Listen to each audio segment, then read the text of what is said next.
Começa agora Ciência UFSCar.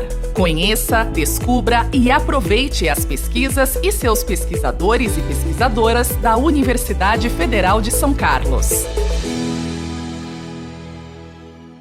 Uma pesquisa desenvolvida no campus Sorocaba da UFSCar propôs a criação do Vis2Learning, um guia para auxiliar desenvolvedores de software a construírem visualizações para dados educacionais.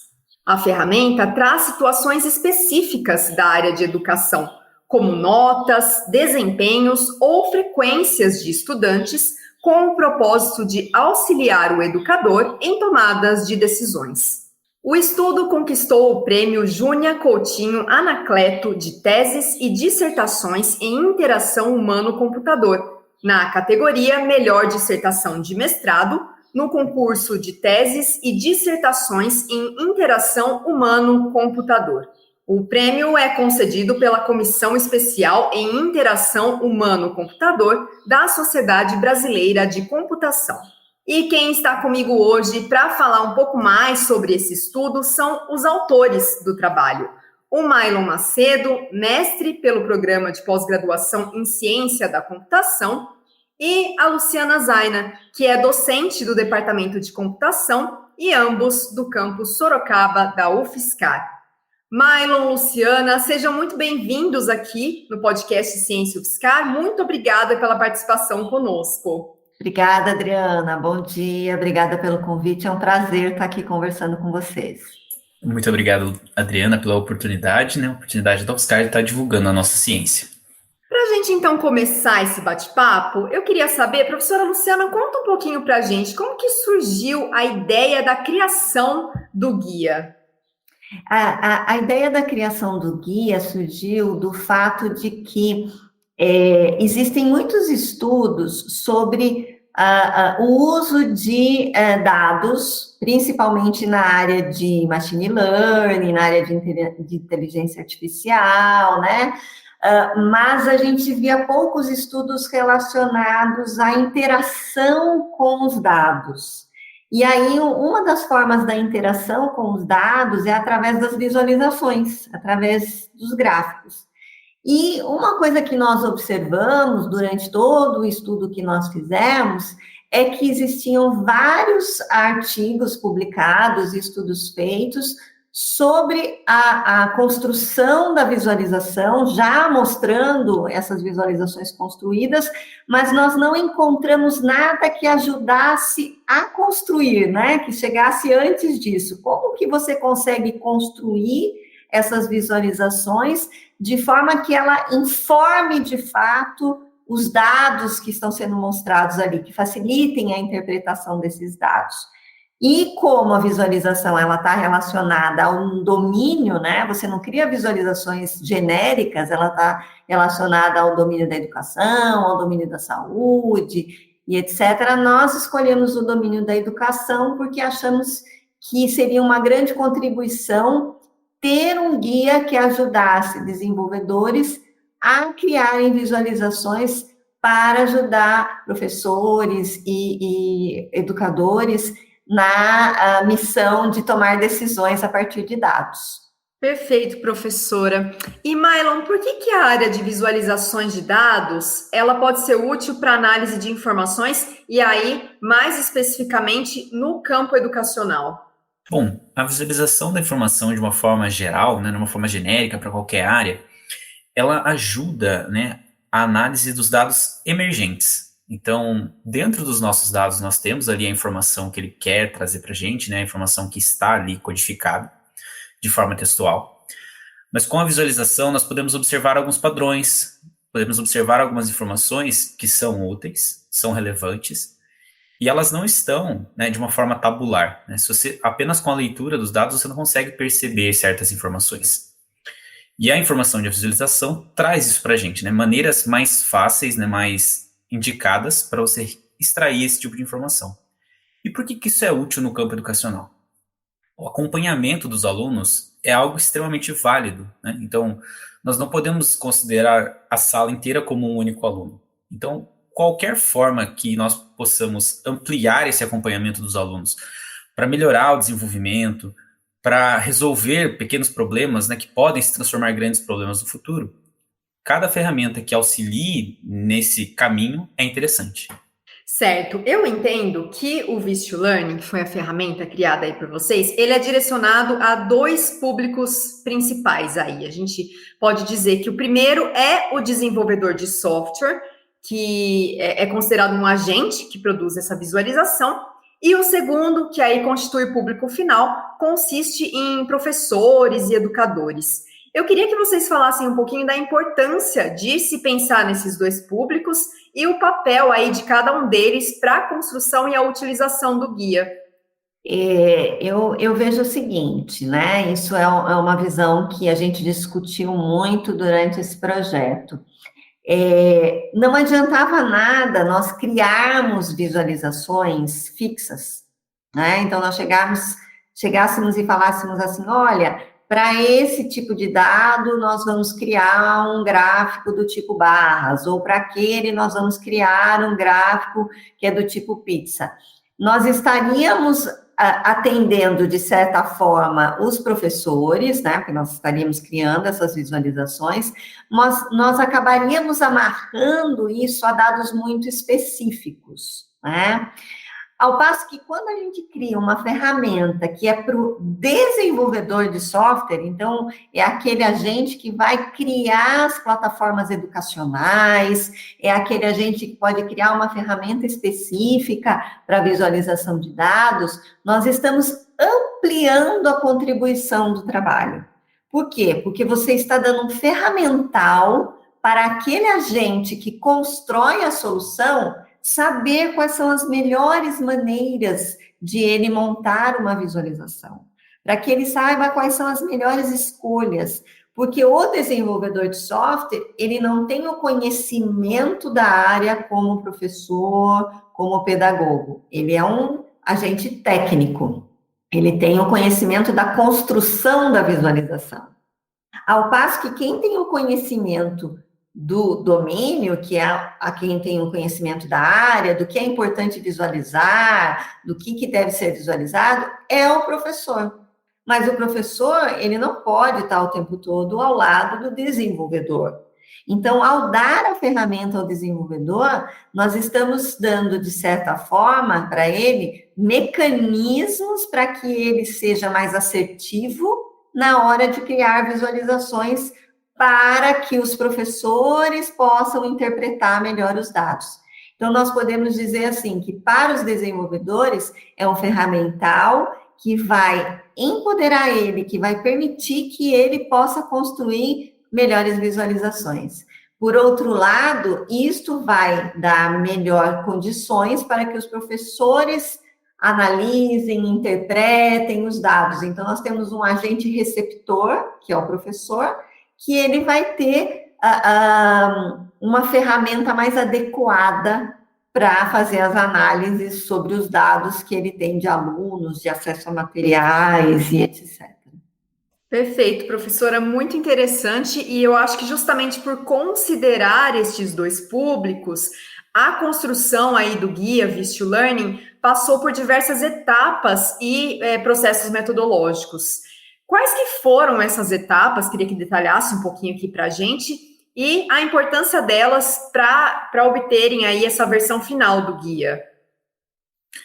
Pensando no processo completo, né, da construção do Learning, nós podemos observar três principais áreas, né, que compõem o ciclo, desde a construção, da construção da primeira versão até a construção da versão final. Num primeiro ponto, né, que seria a construção da primeira versão do Learning, foram realizados três grandes processos dentro dessa etapa.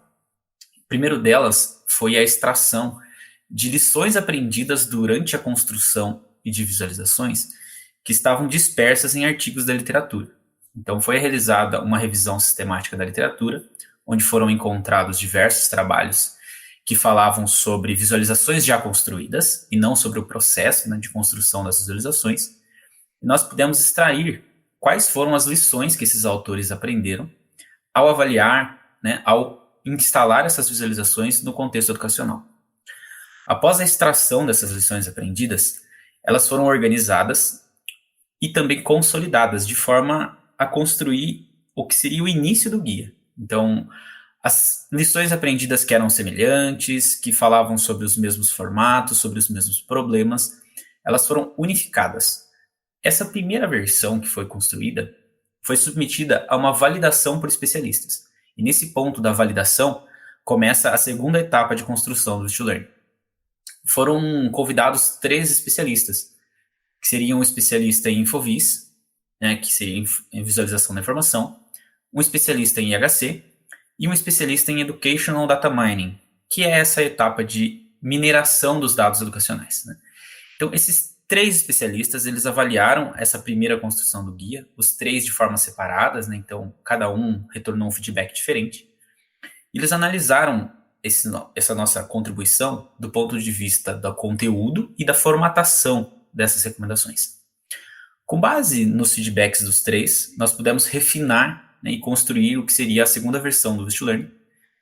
E essa segunda versão foi submetida à etapa de avaliação, né, onde um grupo de desenvolvedores utilizou o VistiLearn para construir visualizações dentro do cenário educacional, e um grupo de professores avaliou visualizações construídas com base no VistiLearn. Então, nessa etapa de avaliação, nós pudemos observar a facilidade dos desenvolvedores em utilizar as recomendações para construir visualizações e também qual foi a aceitação dos professores sobre visualizações construídas com base no VistiLearn. Legal, Mylon. Realmente foi um trabalho aí muito importante. Vocês levaram em conta os respectivos públicos, né?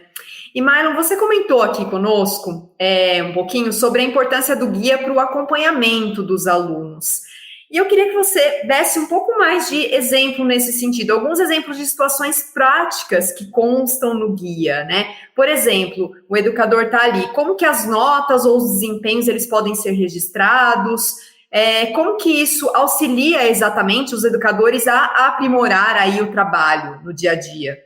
Exatamente esta questão do registro, né, da inserção das informações, isso é um ponto que fica a cargo do desenvolvedor, né? Então, o desenvolvedor ele vai ter ali o seu dashboard, né, ele vai desenvolver o seu sistema e ele vai ter a sua interação ali para a inserção dos dados ou aproveitamento dos dados de um sistema que já faz essa coleta. Considerando a parte de visualização, nós podemos dar um exemplo que consta no nosso guia, que seria o nosso exemplo de IDC6. Seriam as nossas recomendações sobre o gráfico de área. O gráfico de área, por exemplo, ele pode ser utilizado para observar a distribuição de tempo de um aluno ao responder uma atividade avaliativa.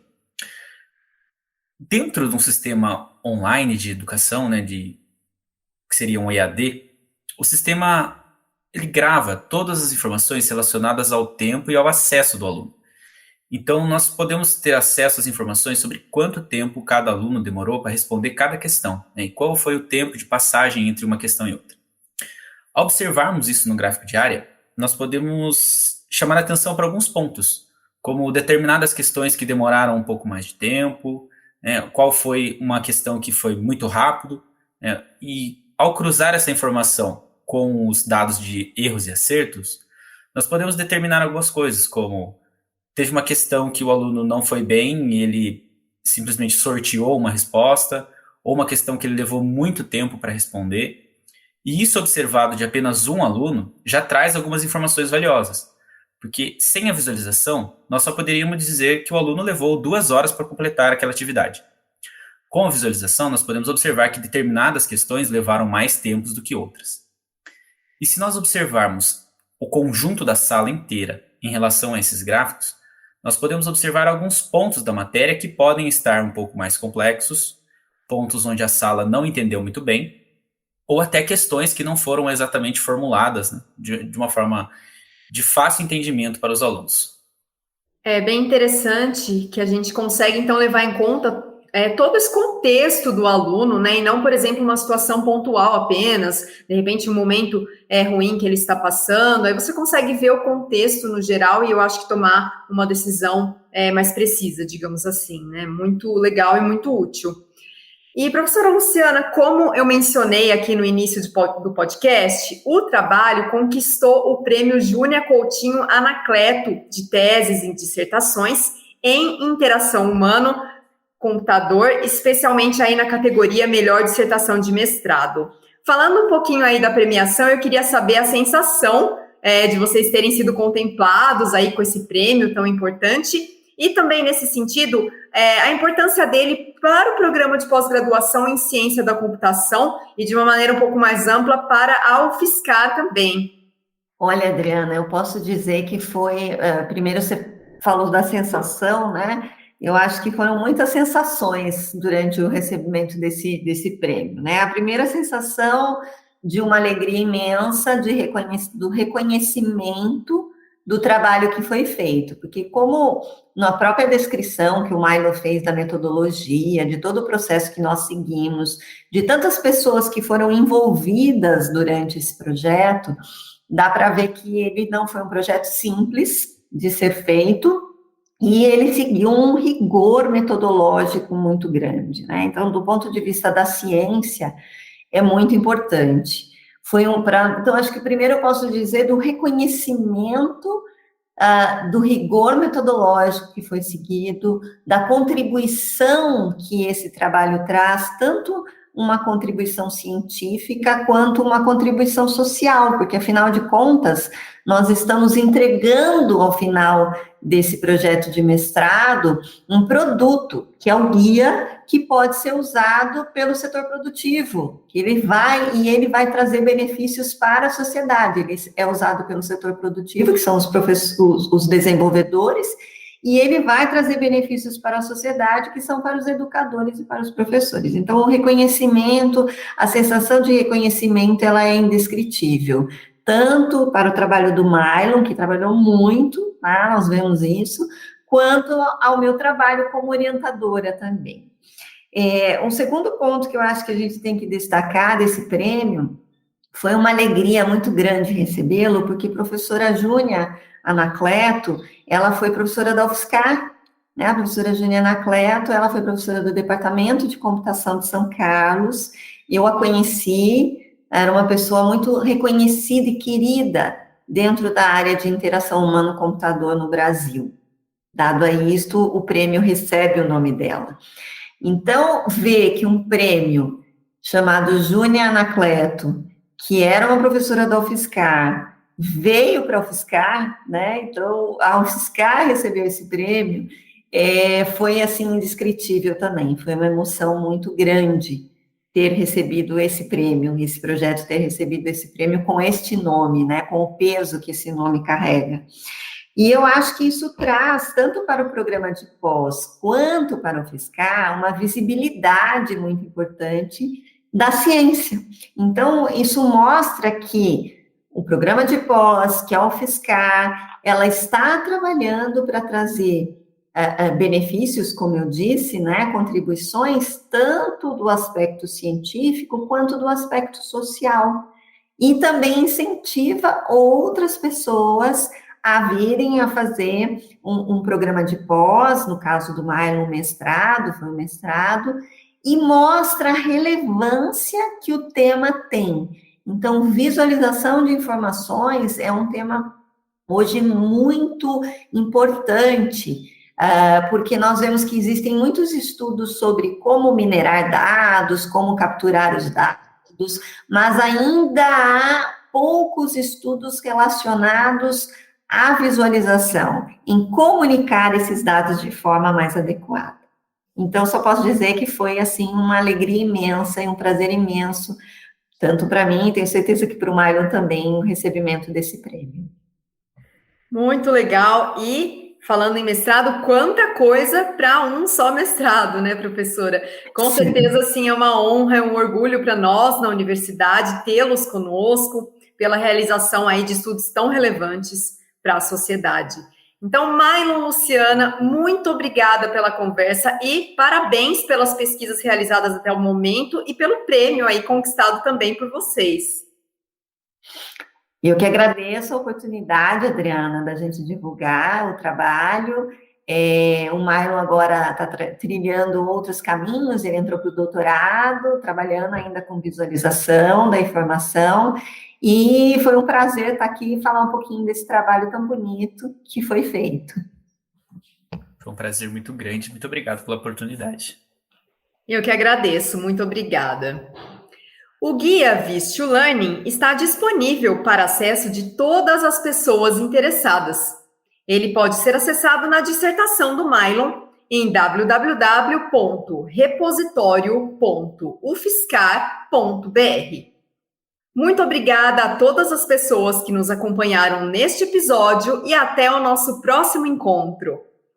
Adriana Arruda para o Ciência UFSCar.